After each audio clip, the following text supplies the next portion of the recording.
having a game to play while you travel can be quite nice. I really don't want you to bring so many games or such an engrossing game that you're not open to what's going on around you and you're spending all your time in your room just playing the game, because you can do that at home. But at the same time, having a game to distract yourself if you're having to wait, maybe you're having to wait for your number to be called on a pager for a restaurant, or you're waiting for your flight's been delayed, you're on the plane and it's taking off, you want a distraction, something like that. Having a game to play is good, but you don't want it to be too engrossing. And what kind of mobile games are good? The Nintendo Switch, for example, is a portable system. So you could play full AAA title games on the go. And that's fine. It takes up a fair bit of space. It charges on a USB-C connection, which is becoming more popular with phones, so you might not need an additional charger.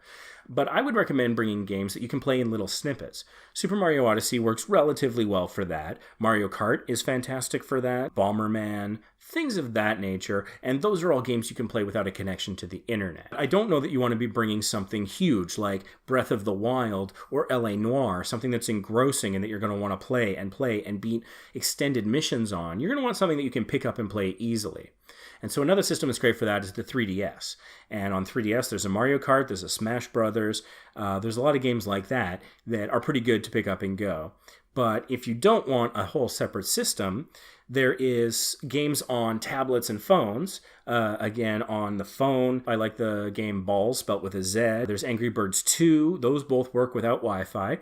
For those things that work with Wi-Fi, Pokemon Go and Mario Run are both pretty good. They're relatively, you can play them in snippets. Pokemon Go is also nice because there's a traveling dimension to it.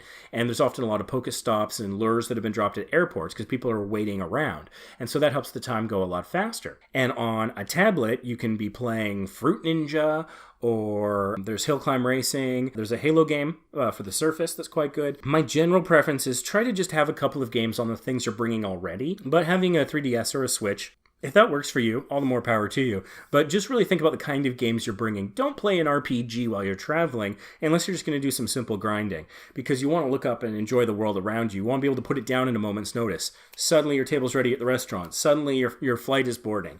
Suddenly you're getting on the cruise ship, whatever it is. It's something you want to be able to interrupt quickly and then completely focus yourself on the moment. Wow. You made it to the end of the video. Thank you. That's fantastic.